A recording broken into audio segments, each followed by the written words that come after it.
get some wasabi. There we go. Wow. Hindi ko alam kung naparami ako, pero okay lang. Okay, let's try their sushi. Ooh. So, ito yung salmon nila. Look at that. Spicy salmon. Dip.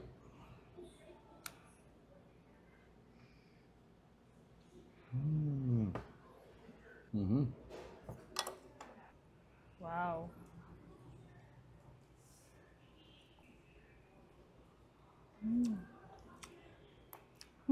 Harap.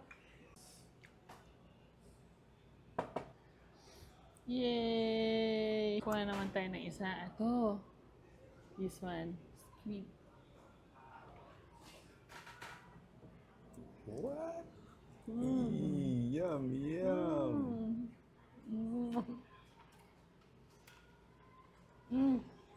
Ano siya, octopus?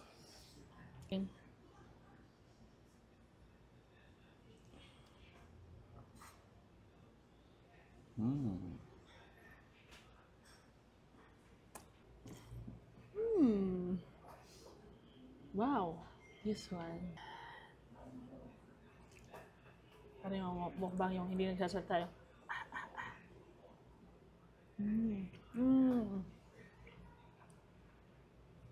so fresh.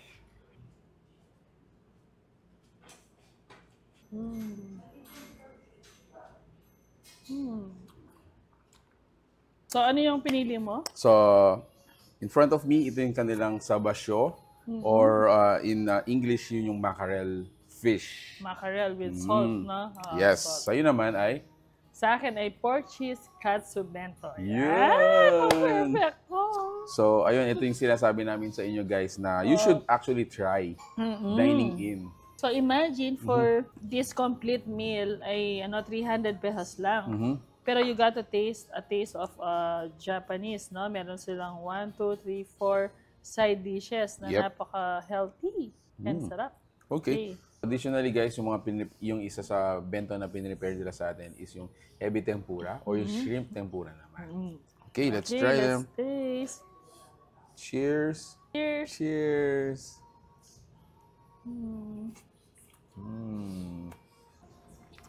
Harap.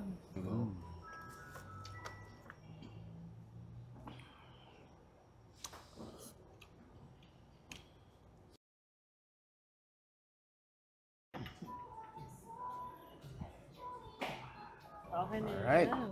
Okay, so I think this is not the save the best for last. Parang gano'n, no? Ito na yung pampa-tipsy. Yes, ito na yung celebration So, part. yung celebration part. So, ayun guys, si Matsuya Japanese Restaurant po is open from 8 a.m. up in 12 a.m. Monday to Sunday.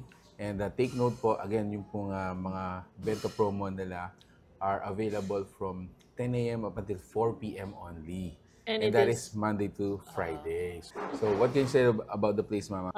For the place, kung place ang pag-uusapan natin, Yes. the place is very beautiful, maganda, accommodating. Nakita ko rin dito may mga hati-hati yung mga yung mga dining area. Yeah. So may privacy. At least may privacy, no? May privacy. How about for the food, Mama? Ay, for the food, ibang klaseng Yes. level up ng Japanese cuisine yung Yes. natingman natin. Hindi lang sa Japanese, pati sa Korean. So, bilib na bilib ako dito sa kanilang jampong.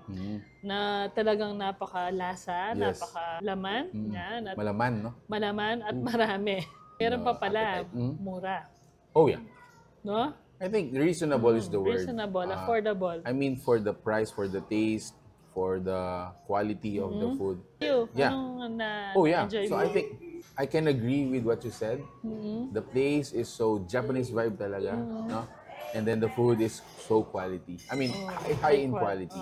High in quality. All right, so there you have it, guys. If you like the food you saw in this video, please give it a thumbs up and share it with your friends. Please give this video a thumbs up. And yeah, we hope to see you in this place. Yeah. Add this in your bucket list. Add this on your bucket list. Thank you so much for Especially watching. this holiday. Cheers. Cheers. Thank you so much for watching.